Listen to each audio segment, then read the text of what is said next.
Yeah, I this rarely happens to me, but I usually take a long time to find a title when I'm working on a book. And in this case, in my research, I found that loot is has Sanskritic origins, and it comes from lutna, which means to plunder.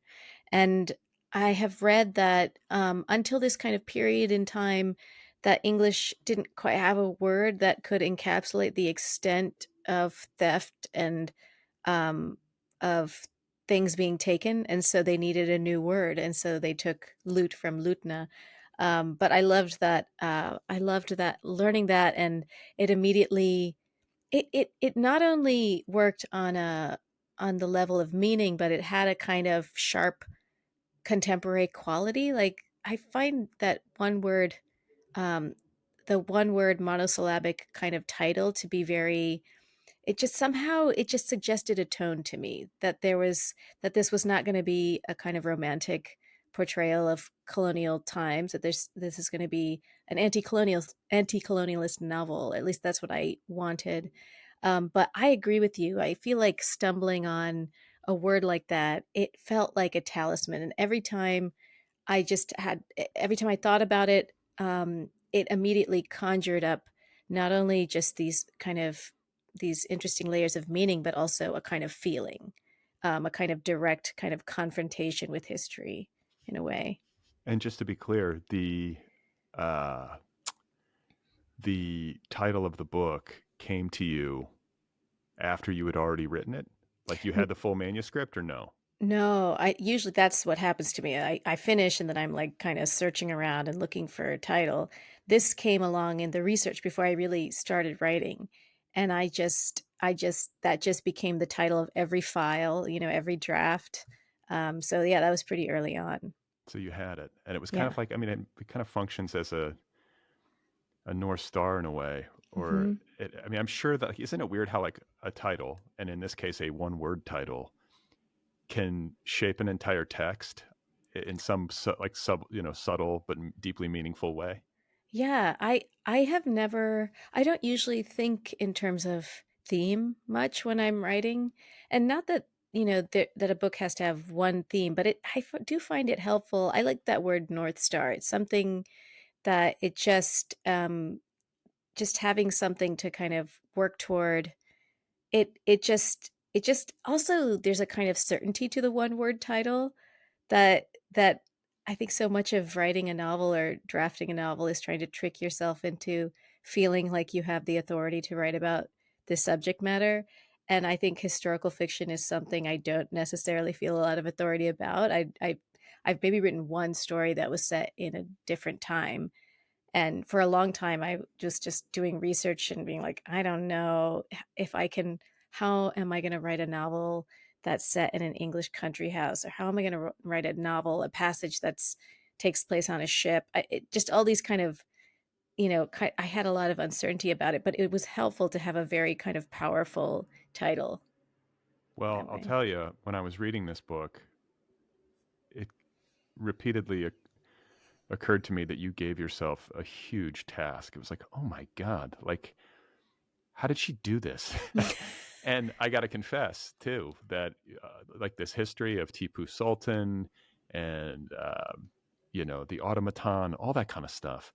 I did not even realize that it was actually drawn from real history until I Mm. started like Wikipedia off to the side as I was reading. Hmm. So I want to talk to you about the origin story of this novel, like its creative genesis for you. And then I want to get into the process because I think people listening who are writerly or just, interested in books and how they're put together will benefit from hearing it because this was a big task, I have to imagine. Like this is a heavy lift.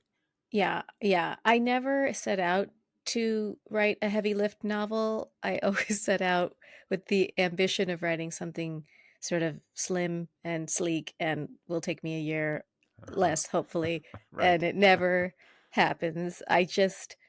Things just grow. But I had thought I was writing, my ambition initially was to write a heist novel, like a novel in which two characters are trying to get this automaton back. and they're in this English country house. And I thought this will be the shape of the novel. It will be this house, a very narrow period of time. But then the more I thought about the maker of the automaton, or the more I thought about motivation, I was thinking about like what kind of person would do this. And then I got very interested in the artist or who he might have been. I couldn't think of anybody else who would care enough about it, really, as an object, because it's just wood. It's kind of strange, but it didn't have any monetary value. But I just thought it would have value, perhaps, to the person who made it. And so I kind of then I kept thinking I need to go back, and kind of, I kept thinking I need to start at the beginnings of this person and how this thing might have changed his life, and how he would have maybe began to think of his destiny as being connected to the destiny of this object. Okay, So good. that's I how want to. it, yeah. I just want to interrupt because for people listening, I think we need to draw this object. Let people know what is an automaton and what is the automaton in question Yeah. that this book is so much about. Yeah, it's a 6 foot long wooden tiger that's mauling the throat of a English soldier. And back in the day when it worked, you could turn a hand crank, and the tiger would grunt, and the soldier would moan in agony. And there's an organ inside the body of the tiger, so you could have a little soundtrack in the background. And it's really, I found it in a book, and I just thought this is so. Um, I thought it was kind of it was irreverent, and it was kind of absurd. It reflected the deep contempt that this ruler, Tipu Sultan, had for the British. And I had never seen anything, any work of art from that time that that was so honest about um, their sort of disgust and resistance to colonial rule. And I thought that was really powerful. I mean, it's still in the V&A Museum, the Victoria and Albert Museum in London. It's one of their most popular exhibits. So that's what that object was. But I don't know who made it. There's no record of who made it. And so I decided to kind of come up with a different kind of set of characters, a French man who's responsible for the interior, the mechanics, and then a local wood carver who's kind of pulled in to do the exterior.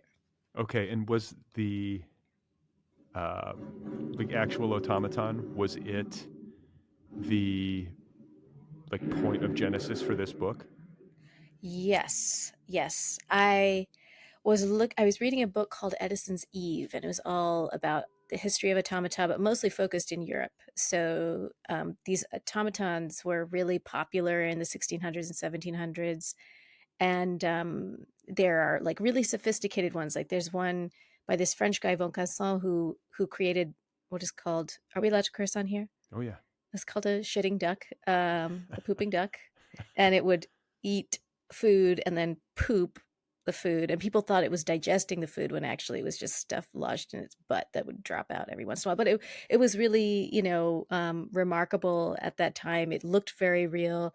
There's another one where a woman would play a flute, and she looked very real. So these are sophisticated and kind of alarming to people in a similar way that AI is alarming to us now. But that, people were very worried that we're going to be replaced. We're playing God, and we're going to be replaced by these proto robots. Um, this was the only automaton I'd ever read about that was, originated in India, and not as sophisticated, not as realistic, not as realist as the other ones were. But I was just attracted to it. I don't even know why I was so attracted to it, but it was probably in part because I had never seen anything like it. Yeah, well, me neither. And I went online, as one does, and was on YouTube watching, I think, some sort of, expert in antiquities play, like actually turn the crank on that thing, and you Yeah. could hear the sound, or at least some of the sounds that it would make. But pretty sophisticated and beautifully Yeah. carved. And I kind of like how, like you say, it's subversive, Yeah, that's a good one. especially when you take into account its historical context. The fact that Tipu Sultan, this ruler of Mysore, is that right? Yep. Commissioned it. Yes. Yeah, he had a similar kind of looking thing on the butt of a gun. It was like the sights was that structure, that little it was like a little bronze sculpture of a tiger eating a British soldier.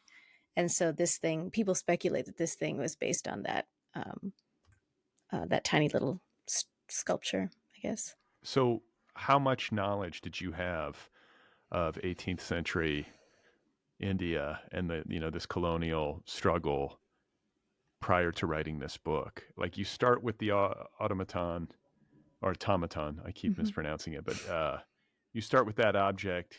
You get curious about who made it. There is no record of authorship or who the artist is. Your imagination gets going. And then do you start to poke around into the history of the time and learn all about this? Or was this something that you had a background in prior? No, I actually I don't have any background in this period. I feel like I don't I I'm not great at historical research. I find it really dense. I mean, there's certain historians I really enjoy reading their work because they have a kind of novelistic approach almost, where the way they think about, I mean, even just the voice is just more interesting. But a lot of the things I was reading were like travel logs of the time by British people or British officials, and really kind of boring to me, and also sometimes annoying, and condescending, and which is, a product of the time. But yeah, I don't consider myself an expert of that period at all, and that's part of the allure and part of the fear. And I feel like that combination of feelings is a good thing at the start of writing something, when I don't know if I can get away with this, but I can't help but try. Well, one of the things that this book did for me, and which any book that like implicates history or just like a work of straight history will do, especially when I'm coming to it cold and it's telling me things that I literally had no idea like happened, which is often, is like you say, just how dense and rich history is. Mm. Like this world that you're portraying and the characters that you're, populating this story with, some of whom were real and some of whom are invented. I was just like, wow, I can't believe I never knew about any of this. Mhm. It's just, and it happens over and over again. It's really cool to see. I think maybe like you're saying, it's great when somebody has a real narrative gift, who is a straight historian and who's writing a history and can deliver it in a novelistic way. But in some ways, it's more fun and more illuminating to read a work of fiction that gets into this period and is able to pick up where maybe the facts stop Yeah. and to, you know, deliver via the imagination kind of a, I don't know, like just a richer and more dimensional vision of what this time entailed. And the character of Abbas, who is I think the hero of the book, this woodcarver, this kind of, I guess you call him like what, a peasant woodcarver Mhm. from Yeah. India, who is kind of called up to the big leagues to work with this French inventor, a character who I also loved in his rendering, in the rendering that you did. His name's Lucien Deleuze. Is that Mhm. right? Mhm. But just first of all, his orthodonture, or his just the dental hygiene of the time. I could not help but want to get this guy some Listerine and like some dental floss. It's But rough. yeah, he was Mhm. but he was like also delightful and kind of boozy, and I think had his heart in the right place and had a good brain on him. So I loved Mhm. the interplay between Lucien Deleuze, the Frenchman, and Abbas, this brilliant, super gifted woodcarver artist from India, who you decided are the creators of this automaton. Mm. And I Mhm. think there was among like what art historians, there was at least something resembling consensus that the automaton bore the marks of a French and Indian collaboration, right? Like how much Yeah. certainty is there?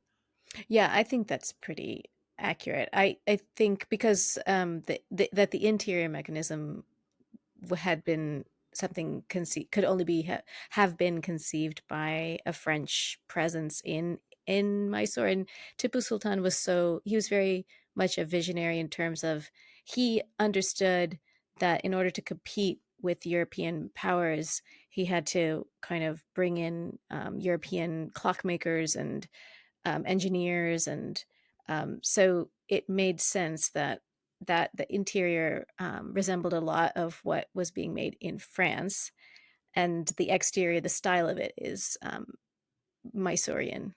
Okay. That's well, I should just say incidentally, another thing that I got curious about while I was reading this book was clockmaking. Hmm. Just the incredible intricacy. I still don't understand how it works. I don't know if you figured it out, but I need to get I online. I need to go to Wikipedia and learn how like clocks from this period worked, all those little gears and, know. Yeah.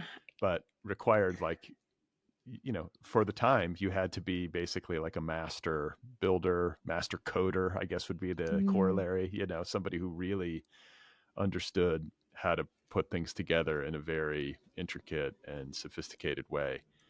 And I want to talk about this issue of authorship because I think this is at the heart of the book.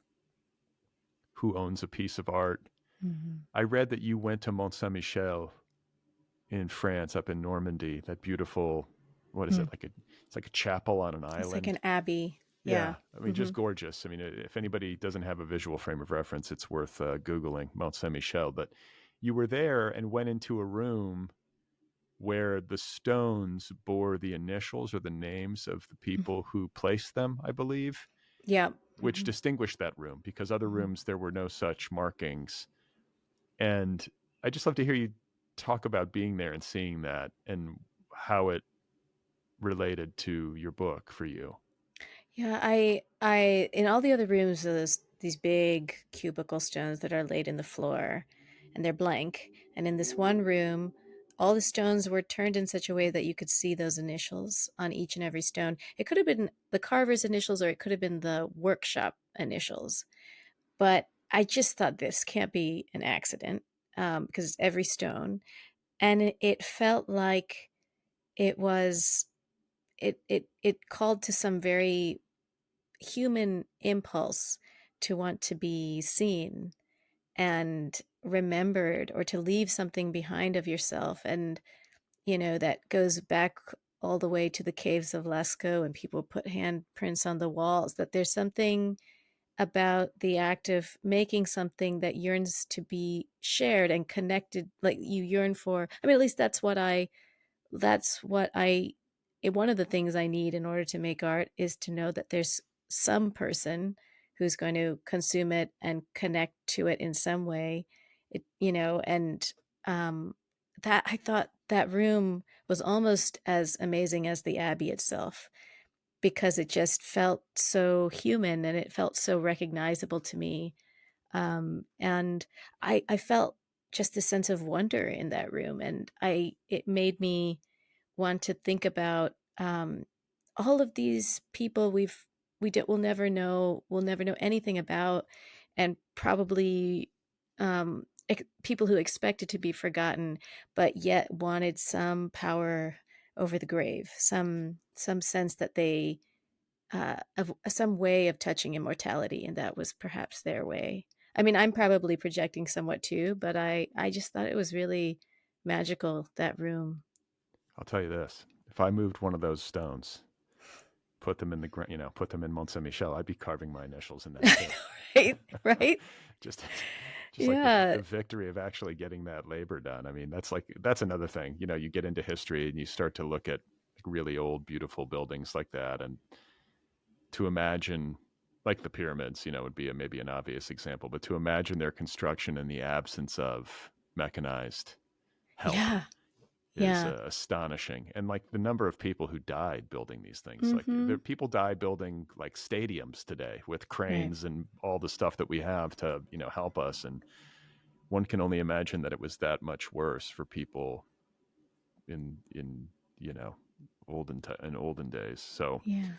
I don't know. I just think, and I think too about the people who are commissioned to build this beautiful artwork for some sort of monarch or ruler and who don't really have any kind of recognition. Mhm. It's all built, it's all meant to reflect the glory of the state and the leader or whatever, rather than to maybe reflect the skill and the artistry of the artist. Yes. So Yeah. it's Yeah. thankless in that way. I guess you get paid, and you might get like a nicer bed than you would have otherwise had if you're Abbas, but Right. I don't know how much glory you get as the artist doing that kind of gig. Yeah. And yeah, I imagine that every time you pass that thing, that even that private knowledge that you're part of it is you know, it's something. I imagine that to be the case too. I mean, in this day and age, there would be lots of selfies taken. I mean, right? Oh, yeah. I'd be Oh, there with yeah. the tiger, but Selfie stick out. Yeah. of course, of course. So you get to a certain point, I think, in the writing of this, I think early on, if I have it right, if I have it correct, where you sent a couple of chapters to your agent, Nicola Raji. Am I pronouncing Mhm. that right? Yep. And Nicole's response, and again, correct me if I'm wrong, was, "If you stop writing, I'll handcuff you to your keyboard." Yes, So that is correct. you were uncertain and didn't quite know if you had something, and then you sent it to your agent, and she confirms. And I assume she would not confirm if she felt like it wasn't happening. Yeah. Yeah, she's honest. So that must have been nice. It was great. I mean, usually don't do that. I don't like to send work to people whose opinions I care about. I mean, I don't like to send work to anybody. I care about everybody's opinion, but that's not finished. Like at least that it's not in a whole. I don't send partial things. I feel this kind of anxiety about wasting people's time, and so I usually, I've never done that before with her. I've only ever sent her finished drafts, and I want feedback, but I feel pretty solid about it.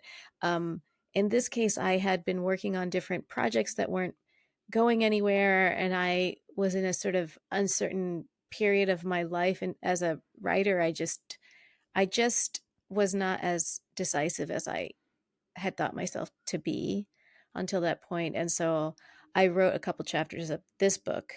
And her email, I printed it out and I put it on my bulletin board behind my computer. And I really feel like I tell students this, that just having one person as your kind of book cheerleader um, just gives you a reason to keep going, even if you may go down all kinds of wrong paths. And I went down some very wrong paths with this book, but at least I had um, that encouragement early on, and that I don't know, it really did help me in a way that I didn't. I understand now why it's helpful to share things sometimes that are still in progress. I guess it depends a little bit on your emotional state, but it kind of clarified something for me very early on, and gave me a momentum that I don't know that I would have had. And it was the first couple of chapters that you shared? I actually had written, I had initially thought the structure would be leaping back and forth in time. So it would be India, France. Like, so India with Abbas, who's the woodcarver, and then France with Jean, who is his sort of partner eventually in the novel when they go to the country house and they're trying to get the tiger back. But And we should say, you should say it's Jean. It's a woman. yes, yes, Okay, Jean. Yeah. not Mhm. John. I think people might mishear. So I just want to Yeah. clarify. This is like kind of the romantic story Yes. of the book. Yes. Jeanne, Jehanne. So like it's like Jean, I guess. But I was saying Jahan, but I mean, well, that's her name too. Oh, it So is. I have a hard time figuring out which one to say. But Jahan was her name when she was in India, and Oh, then when she moves to France, they change it to Jeanne to kind of Frenchify it, I guess. okay. Okay. Well, it's Yeah. good to know. I Hmm. speak mediocre French, so I would have messed it up. The same here. So first time ever writing historical fiction, you send these couple of chapters to your agent and you get some really good affirmation that kind of keeps you going. I've read where you said that this was the most fun you ever had writing a novel. So, for as big of a leap as you took, and as big of a task as you gave yourself, and as much uncertainty as there was embedded into the process, it was also the most fun. Yes, and I think because there was a bit of mischief to it. I felt like I was being a little bit, I think mainly it had to do with the voice. I remember on one of your recent podcasts you had Gina Frangello talking about editorial omniscience as a point of view. And I had not, I hadn't realized that's what you call it, but that it was the point of view I was using. And it was so fun. It's basically an omniscient narrator who's intruding on the story from time to time and kind of maybe commenting on a character, maybe on their future, maybe, it's just it's just a different narratorial presence that is not objective. And it's kind of like me reminding you that I'm in the room here with you, and I'm not neutral about this history, and I have some opinions. And I found that really fun. I'd never done that in a novel before, in a story. um I think that is in large part why that was in large part the fun for me. Well, there's another aspect to writing historical fiction that I want to touch upon, because there are different ways to skin the cat. Like, there are historical writers of historical fiction like Hilary Mantel, who are sort of heralded for their historical accuracy and like the fine brushstroke detail and like period detail and all that kind of stuff. There is certainly some of that in Loot, but there is also an approach where you're building something that is closer to mythology, Mhm. as opposed to trying to render a story that feels like, close witness to history. Like, it's Mhm. kind of a blend of the two. But do you know what I'm talking about? Like, Oh, that's yeah. that's what you're up to here. It's kind of more, when you talk about that point of view and you talk about those narrative intrusions and the fun that you were having and the mischief of it, that's the mythology part, right? Yes. Yeah. So let me tell you about a big misstep I took Please, with yeah. this novel. I initially, halfway through the novel, a boss died, and he was like a ghost presence. He was not human anymore. And it was mainly because I couldn't imagine a reader buying the fact that this guy, low class woodcarver, would end up having all these adventures. I was like, well, I have to make him not human or something. I have to and also I really like, Ghost Fiction's Beloved is Amazing, which is historical and supernatural. Um, but I gave it to reader, and she was like, this, I do not understand this ghost thing. Doesn't make sense here. And I think I just had to sort of change my way of thinking about the novel, that it's not necessarily a realist novel, that it's it is and it isn't, but it's more in the tradition of the picaresque, where someone is having way more adventures than the typical your average person. And once I kind of released myself from this expectation that I have to make things plausible and make it so that the reader, is going to believe it. I think part of what I'm hoping that makes the reader believe in this is the authority of the voice. And I mean, I don't know. I mean, I hope that's what's happened, but I do think, thinking about books like Washington Black by S.C. Adugian. I don't know if you've read it, but it begins as with an enslaved boy in Barbados, on a Barbados plantation, and then he's freed. And you think usually with a slave narrative, the trajectory is from, enslaved to free. But then he goes on to have all these amazing adventures, and he becomes an artist and a botanist, and he goes as far as Antarctic.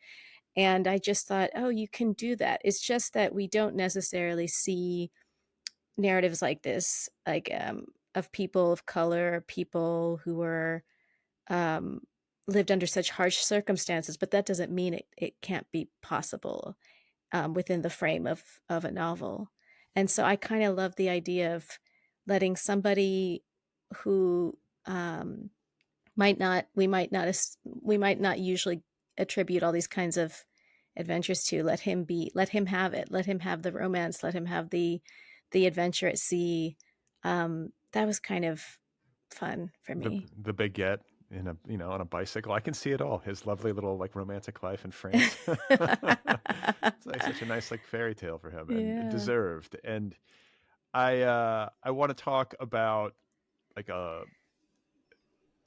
like I think a point to make with respect to writing and being a creative person generally, that is worth underlining is this fact that you went down this wrong path where you killed the Mm. hero of the book and then realized that you shouldn't have. It is so easy for people reading a finished product to assume that it was all sort of there from the Mhm. jump and that the writer delivered it. It was sort of Yeah. channeling this thing kind of, whole cloth. And that's not the case. Like, first of all, how long did it take you to write this book? I started in 2018. I started thinking about it right before my second son was born, so that was 2018, and then I finished it in 2020. I don't know, it must have been 21 or 22. 22 probably, I'm That thinking. that feels fast to me. I feel like I am a fast writer. I think that I don't think that that means I'm better or a good writer, but I just think that I'm fast once I have kind of an idea. I'm but it took a couple of failed books before that to kind of get to this place. How, like, what's your work schedule? Just out of curiosity. Like, if you're fast, does that mean you're writing, like, are you working 8-hour days, 4 hours? Like, what does it look like for you to get Well, the writing done quickly? I wake up when I'm inside of a work and I feel like good about it and I understand what I'm doing, I will wake up at 5:30 and I will work from 5:30 to whenever 7:30, and that's probably the most active time of day for my mind. And I also teach at George Mason University. I teach 2 days a week, and so those days I'm not really doing a whole lot on my novel. But I still, an academic gave me a piece of advice early on. She said at least just the first 30 minutes of the day, try to devote that to your creative work or your research. That's her. She was not a writer, so what she worked on was called research. But that just asserts the priority of that work, where you want to put your creative energy, and so that is so the non-teaching days I will maybe write for a total of 4 hours total, and then on the teaching days I might just get the 2 hours in the morning. Okay. Yeah. And you know what? Like, what I find and what I've heard repeatedly, you don't really need that much more than, like, how many people can write well beyond 4 hours in a day? I feel like No. it becomes a case of diminishing returns because your energy just flags and it takes like so much focus, and there's only so much per day I find that one can give to a book before you're better off letting it be until you've slept and can come back at it with a fresh mind. Oh, totally. Yeah. The brain needs to kind of like decompress in some way. Yeah. Yeah. I mean, unless, like, the only other way that I've heard of people doing it where they might work, some sort of insanely long day is to break it up and, like, go for like a long run or something in the middle. You know what I'm Mm-hmm. saying? Like, Yeah. but I don't Yeah. know. You have to have time to do that. Yeah. you know. But I want to talk a little bit more about historical fiction and to discuss. I think there was a story. Like, this is not Loot is not truly the first time you've delved into this territory. It's the first time you've written a novel that is Yeah. historical fiction. But you had touched upon this kind of work in a story that you had written that I believe took you 23 drafts before you sort of had an epiphany about it. And I think it's important to discuss. Yeah. Uh, I'm going to quote you, I believe. So again, if I'm misquoting, feel free to let me know. But you say, the Okay. first time I wrote historical fiction, in this case, a short story, it took me 23 drafts to learn something crucial. And that thing is, I only need to include the aspects of history that matter to my point of view character. With this story being in the editorial omniscient, I don't know how much that applied, but I do think that, like, maybe you've really focused in on Abbas and maybe to a lesser extent Lucian. Like, did Mm-hmm. that carry over to Loot, that insight? Yeah, I think so. I mean, I think I departed from that a little bit in that I liked the way the editorial omniscient could give us a bit of the future of characters, the things that they don't know are going to happen. Just little touches of that here and there. Um, but I did, especially in the research stages, it can feel like all that knowledge you're acquiring. some of it, you just kind of want to let the reader know what is going to happen 20 years from now. It's just kind of thrilling to have all of that knowledge at your fingertips, and I just felt like I wish I could share this stuff. But also all that research can be kind of intimidating, and it became a way for me to approach the research specifically because I was taking notes, but I was especially trying to think about like what are the details that this character would notice, because the details that I would notice if I were walking around Mysore at that time, he wouldn't even occur to him perhaps that this is important, but like what are the things that would matter to him, and a lot of that is informed by his emotional state and what he's concerned with and what is in his direct kind of physical presence. um so it was a helpful way to kind of tackle like vast swaths of history. I mean, in this case, I knew, okay, I know he's going to be at the siege of Seringapatam, which is when the British East India Company basically invaded the capital city of Mysore and looted and plundered and destroyed everything. And I knew he would be there, so I knew that I needed to research as much as possible and spend more time researching that. And um, but other events, not really, not so much. So it kind of shrinks. It kind of helped me to be somewhat more efficient in my approach to kind of the research process. Well, and also to not get overwhelmed, because that's the Yeah. thing. I mean, like reading it, I'm having like a feeling of empathetic overwhelm on your behalf. I'm like, oh my god, this poor woman.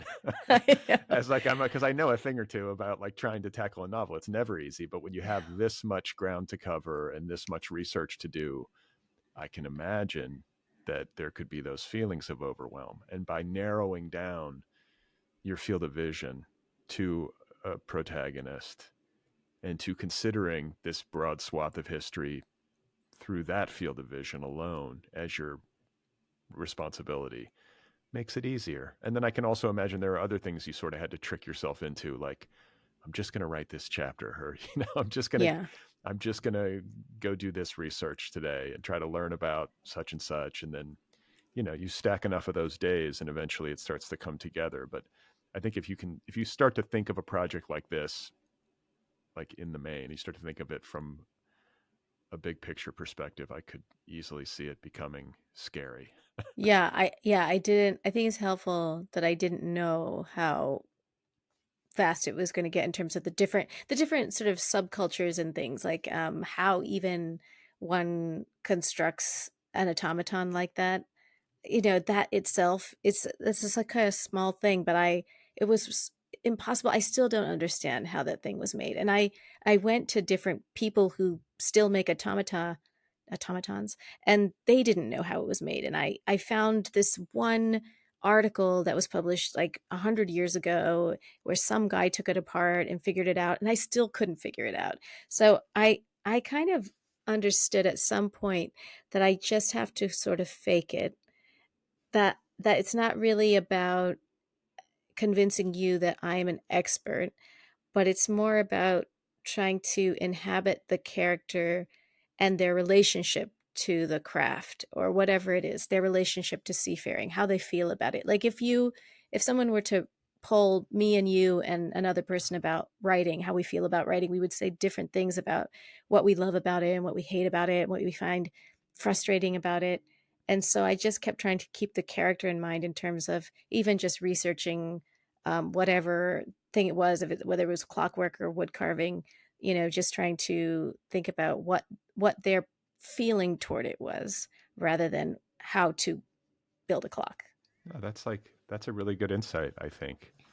And I should add that I was totally fooled, never doubted it for a second, while also adding that I'm Good. very easy to fool. So I don't I know how good you should feel about that. But don't know about the clockmakers. I don't know if they're gonna I buy mean, this. yeah, I'm sure somebody with specialized knowledge, but I have to believe that anybody with specialized knowledge into the construction of clocks, or in particular automatons, that's a very small number of people in the world. That's true. Yeah, It's that's true. very, very rare, very, very rare knowledge. But uh, I guess like another question related to the writing of it has to do with seeding a need to have control of every aspect of the story. Mm. Because, like you say, that there's a level of humility that goes into writing any book, but especially when you're dealing in history, like, you could spend 20 years on this book and maybe have come away with a richer tapestry. Mhm. But, I don't know how practical that is, for a writer who's trying to create books and make a living and all that kind of stuff. So I'm interested to know how you might have squared that for yourself, because I have read, again, that you are a bit of a control freak and a Good planner. research, Brad. I think you Yes, that's refer to true. yourself as a bit of a control freak and Yeah. a very big someone who's into planning. Yes. So were there internal battles that you were fighting along those lines where at some point you had to say, okay, I've done enough and this is going to be okay? Do you know what I'm saying? Like, Yes. where did you learn to kind of like step away? Yeah. I think I mean what you're talking about has me remembering a class I took in college, and with Gish Jen, and I'd written a story, and she was like, "This is good, but I could tell that you are in control of every moment of this story, that you knew what you were going to do before you even did it."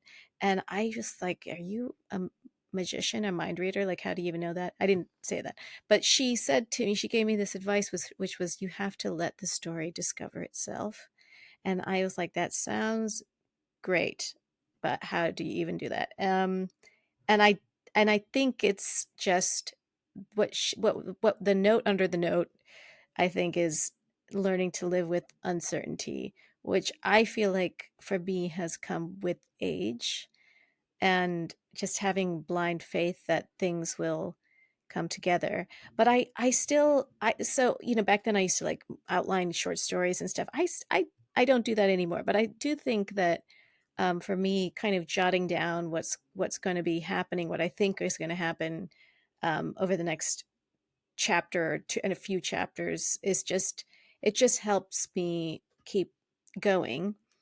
And I think about this thing that Deborah Eisenberg said about resistance, and how I'm going to butcher the way she put it, but she's basically talking about resisting the first impulse that comes to mind. And I think, um, as a control freak, self-described control freak, sometimes I just have to write that thing that I had planned to write, and I have to see that I have to realize that it's not alive, and I have to do it. I have to walk through that door before I can even resist it.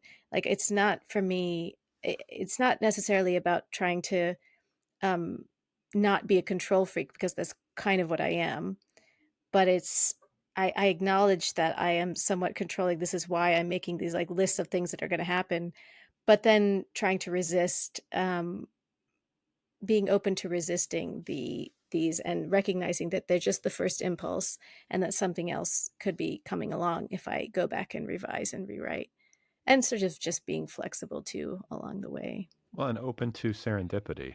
Yes. I feel like in my experience, maybe the thing that you get, like, you don't necessarily get better from book to book. Well, I guess hopefully you do, but each one's tough, right? Like, there's not a book, Hmm. they don't get like successively easier. Like, there can be ebbs and flows to this stuff in my experience. And based on the conversations I've had through the years with authors on this show, but maybe one of the things that you do get better at in a concrete manner is accepting that uncertainty and learning to sort of live to fight another day. There are days at the keyboard where things just aren't happening, Right. right? You're just like, ugh, or you hit this kind of impasse in a novel, or you travel a good ways down a road that turns out to be inadvisable, Yeah. like the Abbas death, and Yeah. to have to like hit a U-turn like that, especially if you spent significant time on it or you were really married to that creative idea, it can be strangely traumatic. I mean, not to Mm. get precious about it, but you know what I'm saying? Like, we can be a little dramatic writers, Oh, like, yeah. and you can start to be like, oh my God, like it's all for naught. And, maybe one of the things you get better at from book to book is learning not to trust certainty and Yeah. to maybe, yeah, recognize a good idea when it comes, be willing to follow it, even if that idea might deviate from your well laid plans. Yeah. Yeah, I think that's true, and I think I have perhaps maybe something, I don't know if you would agree, but maybe something that gets better with age too is bouncing back from the traumatic reaction of like, oh, you hate this. And it doesn't set me back then like a week and have me questioning myself as a writer. And, I kind of, it doesn't feel great, feels bad.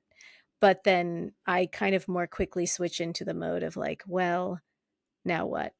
Um, Yeah, there's so I, a yeah. great line from I think it's Kingsley Amis that I've always remembered, where he's like, "A bad review spoils my breakfast, but it doesn't spoil my lunch." There So you that's go. it. Yeah. So, but That's what I'm shooting for. that's me too. Yeah, you and me both. Uh, so I want to talk to you about research, because any work of historical fiction requires it, probably more so than other types of fiction. And that includes not just like library research, but you actually got on an airplane and traveled to places and laid eyes on them, which, you know, I want to say I talked to an author who wrote like a wonderful book of stories, some of which took place in Africa. And I was like, so how was the trip to Africa?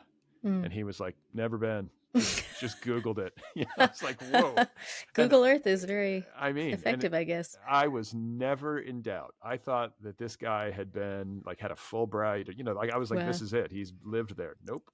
So I think it can be done. But like for hmm. me, I like to go see a place if I'm going to write about it. And I think I have to imagine it would be especially the case. I haven't done it, but like to write historical fiction, to go and be there and to sort of investigate and see some historical sites and get a real feel for the place. That was essential for you, right? I thought it would be, but then because of the pandemic, I couldn't go to India for Oh, a long time. So it wasn't until the book was almost finished that I was able to go. And it was very haunting. It was Srirangapatna, which is a capital city of Tipu's kingdom of Mysore. It was so much smaller than I thought it was. In my mind, it just seemed huge, but it was a fort city. So by nature, it's going to be smaller. It has to be a smaller thing that he can protect. Um, I I I don't know. I still think it was helpful for me to go. I liked being able to walk from the place where he was shooting his rifle to the place where he fell. I liked seeing the trees and listening to I think one thing that was very important to me was the sound of not the sound, but the sort of flora, of the place. Um, just seeing how short a distance it was for him to walk from this palace to this other place. I don't know if it would mean a lot to the reader. I don't know that it would have been less convincing had I not gone. But I think for me personally, I'm kind of like you. I just feel like I need to be able to say that I went there. It's just, there's something about my own relationship to the material that feels more profound if I can say that I did go. At the same time, this is a place we're 200 years removed from what it was like back then. So it really I don't know. Again, I don't know that it really would have mattered if I went or not, because it looks nothing like what it must have looked like in its glory days. It's just ruins. But it somehow emotionally for me, I felt I needed to go. yeah. I mean, I think you're pretty safe. It's like your book would only come under harsh scrutiny, maybe from people who are experts in automatons and like 19th century Indian history. You would Yes. have like a really in-depth knowledge of that stuff, and I think that's instructive. This is a work of fiction, and it's a work of the imagination, and I never doubted it. Just Yeah. so you know, I never like was like, wow, Thank you. this feels unreal. And I have to believe too that maybe there are some discrepancies, like the discrepancy in scale that you described, where you get there and you're like, oh, this is smaller than it was in my Mhm. imagination. But I bet too there might have been a couple of little things where you're like, oh, I got pretty close. Yeah. Like, Yeah. right, a little bit of that Yeah. too. I mean, I think part of the reason why it felt smaller to me is because I am a creature of the present. So when I think of a capital city, I just think bigger. I think just contemporary life is bigger than it was then. And probably to someone who's living back then, I imagine to a boss coming to that capital city, it does look like a big city. So to me, I was like, well, it's not really about rendering the thing as it looks. It's about, again, I could keep saying it, but rendering the thing through the person's specific, you know, subjectivity. So another creative choice that I want to talk about, which stays with me, it's a section of the book that stays with me, probably always will, has to do with this long boat journey.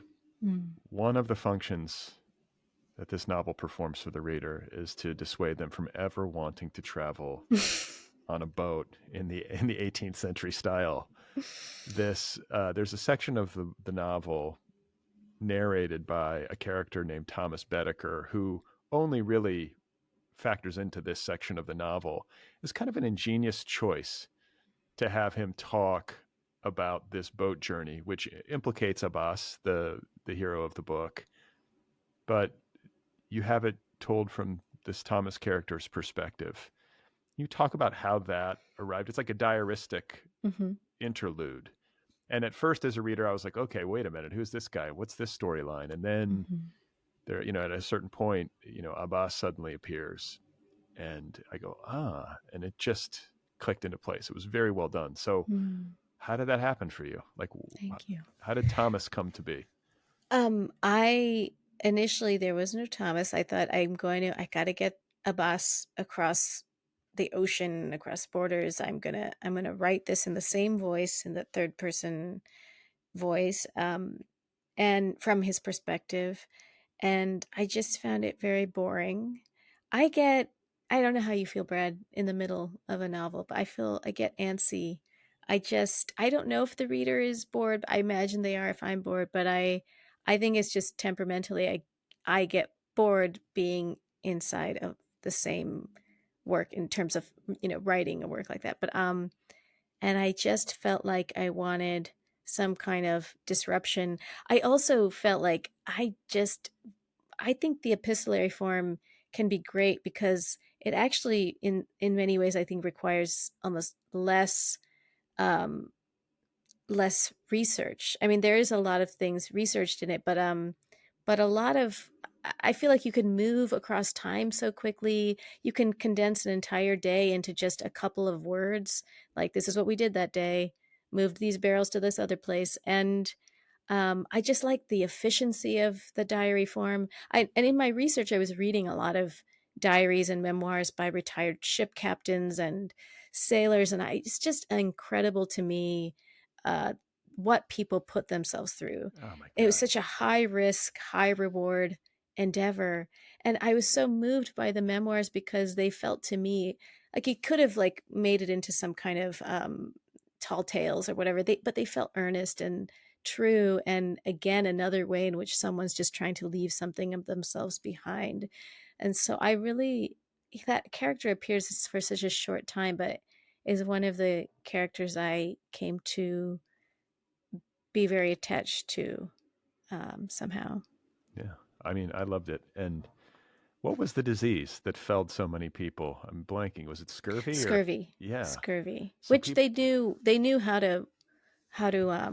that lemons and, citrus, but boiling it, that was something I had looked up, that sometimes on ships they would boil it because they thought they were, kind of trying to take out the impurities of the water or something. But that sort of made the canceled out the kind of curative or properties of the lemon And to just water. be on a ship with that many men, it's mostly men, right? And Yeah, no running water, right. no plumbing. People It are was tough. dying and just being like buried at sea, just like Yeah. thrown overboard. I mean, it's just, and like I can imagine the sleeping quarters had to be tight. Like everybody packed into these rooms under, below decks, and Yeah. And you that was better, like the good bed situation. yeah. Otherwise you're in a hammock uh on the deck and getting rained on or whatever. Ugh. Yeah, I mean, I'd almost rather that for the fresh air, but I get it. That's true. On a That's true. nice night, if you're like off the coast of Africa or something, but just Yes. very brutal. And, you talk about reading diaries of ship captains and sort of getting inside this part of the book through that material. One of the things that you read, which I thought was interesting and which made the Tipu Sultan character make more sense was the dreams of Tipu Sultan, which is his Yes. journal. Yeah. And I find that fascinating that such a document, such a book would exist because, from somebody like him who would have a much greater chance of being memorialized anyway. But even he, even Yeah. the ruler of Mysore, is like, you know what? I want my most private thoughts to be documented. I Like mean, not yeah. just this, not all these, works of art that I've commissioned, not this city, not these statues of me or whatever it is that existed, but also he kept a diary. Yeah, I mean, dreams are possibly the most embarrassing thing you could write down, like systematically write down every day your dream. But he was so he believed that, maybe he could read the future or get some sense of where what was going to happen in the next battle. And this was so constantly at the forefront of his mind. And so um I just I don't think I had read anything that had his voice in it. Like sometimes I'd hear a line he said to somebody, um, but but the fact that these were in his voice, um, and portrayed such vulnerability, for someone who otherwise liked to call himself, the tiger of Mysore and indestructible and invincible, and yet there's this other side of him. I just love the dream register. They're really strange dreams. Yeah. Yeah, Dreams are weird. I had a weird dream. I don't usually remember my dreams, but I had a me dream the other either. night that I was like back in my old high school. I mean, I never dream about stuff like that. And I ran into an old classmate of mine. And then we started talking about how much time had passed and it got emotional. And then Hmm. I woke up and I was like, maybe I should tell this person who I haven't talked to in 30 years. I didn't do it. I was like, it was too embarrassing. I was like, this person's going to think I'm insane, Well, I was at my 20th college reunion over the weekend, so it was like it was like a series of dreams, like just uh, people like this who Yeah. you have these intense emotional like exchanges with. But yeah, I feel you. That I is can. weird. I have yet to go to a reunion. I'm too scared. I'm a chicken. I won't do It it. is. That's why I like it. Yeah, It's, just go it's in so there. strange. Right, right. So speaking of strange, and I think another little aspect of writing historical fiction that's really cool, or can be if you implement it, is this line that repeats this line of verse that repeats throughout the novel. It's like from a poem, and it goes, "Were an artist to choose me for his model, how could he draw the form of a sigh?" And this is a line that affects Abbas. Hmm. He is affected by it, but it actually has real life connections, which I learned after the fact. Can you talk about that? Because there's something very interesting about that, and also something kind of moving in Hmm. the way that a work of art, like one work of art, can reach across time and communicate with another work of art. Like that's super cool. Yeah, that verse is it's attributed to a poet named Zebunisa. She was the daughter of Aurangzeb, the Emperor Aurangzeb, and she wrote poetry, and she was very cultured and sophisticated, and was a patron of the arts. And then she was imprisoned. He imprisoned her because he thought she was colluding with her brother to overthrow him. And she wrote this one volume, or she probably wrote more, but the one that survives is called The Book of the Hidden One. And this verse, she wasn't at this time. She wasn't in Tipu Sultan's. Um, gosh, I'm forgetting the word. Um, His court or what? harem. I Oh, don't think. Anyway, concubine? Like what? no, yeah, she Yeah. wasn't. She wasn't of this time at all.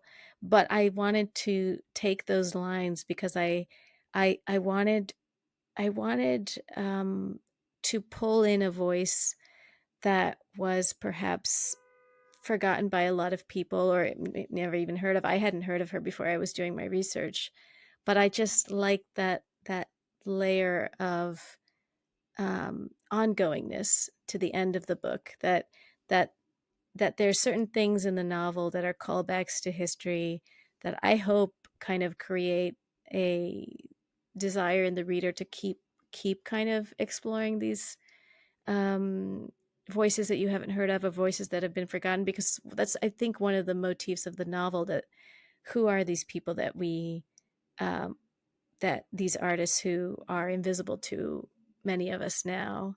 But that verse works on him because he just keeps thinking that that verse, even though that character is killed early on in the novel, or she's exiled or something, that verse is living past her life and is penetrated in his mind, is continuing to kind of cycle through his mind. And he's just always like, how can I create something that has that power to kind of live beyond the span of a life? Do you feel like that as a writer? Are you trying to write a book that you hope will outlive you? No. I mean, I feel like, I guess Abbas is more romantic than I am. He's also living in a kind of extreme and brutal time, and so maybe is thinking more about mortality than I mean, I think about it, but it's, I live a pretty comfortable life. But I guess I used to work at a literary agency, and it was amazing to me how many clients who, there we had these clients, and we had, their estates, or we were in charge of their estates, and people just have such a short memory, myself included, for writers who were such a big deal, 20 years ago. I can't even remember who won the Pulitzer Prize, you know, 10 years ago. I just, I don't even, I don't have any kind of dreams of like living my work kind of living past me. I mean, the most I hope for is that my kids will have it. They at least will have this portrait of who I was. I think about my grandmother, who was 99, and I just long for any kind of hint of who she might have been when she was like 19 or 15 or whatever. Yeah. So that's, I think that's the most I hope for. Yeah. I'm kind of a fatalist about it too. Like this stuff all goes away. And like you say, like I will be reading something in, you know, literary media, and there'll be a reference to a book that like won the Penn Faulkner like 3 years ago. And I'll be like, wow, I never even heard of that. Or maybe if I did, I forgot. And it just goes to show, like, on the one hand, you can think to yourself, wow, the Penn Faulkner, they won an award. Yeah. This is a big book that everybody knows about. And then on the other hand, you have a moment like that, and you're like, actually, no. It's got to be something sort of for people who win those awards, like somebody who wins the Pulitzer. It's obviously a great honor. I don't want to diminish it, but I'm just saying that, like, there must be at some point that realization of like, yeah, this is a great honor and it's huge for my career and there's lots of positives that go with it, but also the average person in the street has no idea. Yeah, yeah, Like none. yeah. Yeah. I know. I was talking to someone I had met over the weekend, and he was telling me how he had a hard time with his first novel when it came out, and I was like, "That's shocking to me." It seemed to me that it was everywhere, and getting all these kind of like impressive things were happening, and he was like, no, it didn't sell very well. And I thought, well, all of our books, I mean, most of us, our books don't sell very well, but the people to whom it does sell are a passionate crowd. So though we are small, I feel like, you know, readers of literary fiction are, kind of, it's kind of a passionate group. And so though these kind of awards matter to no one else, most people, um, it's still, I do feel like, these books matter to a very passionate few, and I Well, but don't know. they work deeply on people. And like, that's the Mhm. thing is that, like, if 5,000 people spend time with a novel and read it and enjoy it, I think the argument that I make, mostly to myself, but also on this show, is that it's working at a level of depth that maybe more surface level forms of media and entertainment, uh, you know, don't ever get to. Like Yeah. a book, if it really connects with you or it really connects with a person, connects at a level of depth. And I think that there's more power in that than maybe somebody sort of like passively observing a television show while they fall asleep. Do you know what I'm saying? Yeah. It That requires more work to read a book and to really engage with a text and to kind of do the imaginative work that it takes to create it in your mind. So, you yeah. know, we have to be satisfied with quality over quantity most of the time, Yeah. is what I'm saying. I think that's true. And before I let you go, you have alluded to this class reunion. a couple of times that you just went to. We share something in common. Not that we both went to Harvard. I think you went to Harvard. I went to the I did. University of Colorado. Okay. Not quite as esteemed, but still a good school. And we both studied film. Oh, really? Yes, That's and how you know so much about audio stuff. well, I don't know. I've learned all this as a matter of necessity. I'm actually one of the reasons why I gravitated toward literature, even while I was a film student. I sort of realized as I was a film student that it wasn't for me. A, because of the collaborative nature of it, which I think we share, where you're like, actually, I don't like working with people. Yeah. People are terrible. Let's I'd rather just be alone. And then secondly is that I have very little facility with machines and I don't like Hmm. working with machines. I'm old enough that we were right on the cusp of actually loading Bolex cameras and Hmm. cutting actual celluloid on a Same. moviola and all that kind of stuff. And I was like, oh, forget it. This is tedious. I am no good at this and I don't like it. Yeah. Um, Another thing that we have in common is that we both love the film The Bicycle Thief Oh, yeah. and Sherman's March by Ross McElwee. I Uh, read that you're a fan of that. And yeah. so I want to get into film, and documentary film, I think, is your particular specialty Mm. as it relates to your work as a novelist and a writer of fiction. Like, what has transferred over? I'm thinking about Loot, and it seems like, well, I mean, there's obvious things like plotting and stuff, but documentary, I don't know how much of a line there is, but just, this education in film and then this professional life in fiction. Like, what is the relationship? I think I don't know. I mean, I think I'm not totally sure how my experience in documentary informed the writing itself, though I do think there's something I've always been I do think of filmmakers as being um less precious about cutting things and structurally being somewhat um experimental and just moving things around and doing things in a non-linear way. At least the films we were studying and the kind of style that which was more of a kind of verite style. Those that was like the style of my professors. And Especially I in documentary, you're saying. Yes, Yeah. yeah. And I thought maybe I didn't think I could be a filmmaker like a director because I was so bad at articulating my vision. I've gotten better at that, but I'm not very good at communicating what I want to happen and what I want the story to be. But I felt like I could maybe be an editor. I thought I like that because as an editor, you just have to be a monastic kind of lifestyle where you kind of just do it and then you show and so I thought maybe that was something I could do. But I always liked the aspect of editing that I liked was um, just seeing how different scenes juxtaposed might create some kind of interesting friction.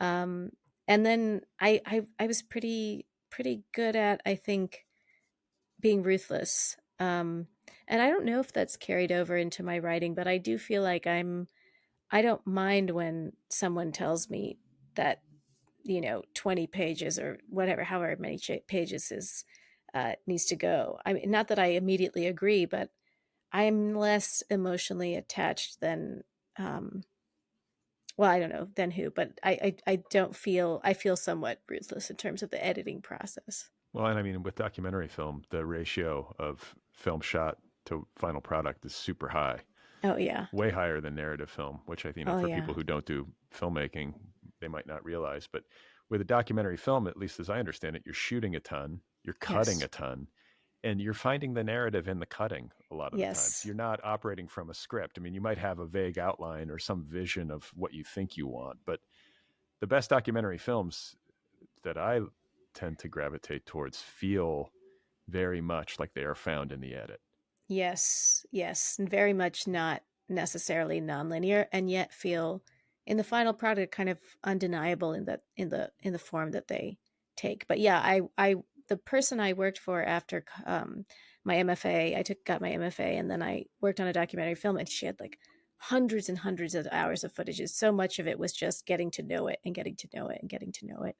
and then I mean it really is such a long, painstaking process. But I also, like you, had a hard time with the tech aspects because we also cut on 60 millimeter film. I could never get my stuff to sync, like the audio and the visual, and I'm gonna I have a just flashback. I'm gonna start to quake. It was like I just remember, yeah, I remember like like just finishing my final film, my senior film for graduation, and just in that moviola room until like 4 in the morning, trying to get like, this really convoluted story about it was the film ended up being in a kind of Ross McElway fashion. It was about Mm. me procrastinating on my final film, and then it was like intercut with like these scenes of a gorilla at the zoo that I shot. Just it's a very much a We got to senior find film. that one, Brad. Get that out of the archive. It is a masterpiece on par with the what is it, the tiger of what's the name of the automaton, or the Tipu's Tiger. Tipu's tiger? Yeah, it is a masterpiece on par with Tipu's tiger, which will one day be written about in a Good. work of historical fiction. But I have enjoyed speaking with you, and congratulate you on seeing this thing all the way through. And I find it inspiring.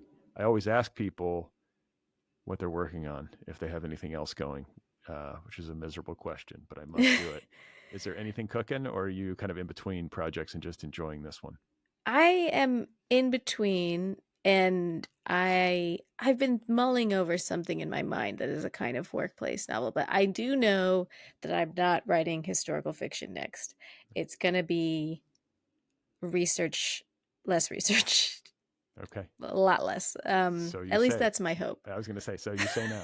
That's what I say now, 5 years right? we're going to be talking. You'll be like, well, I was in.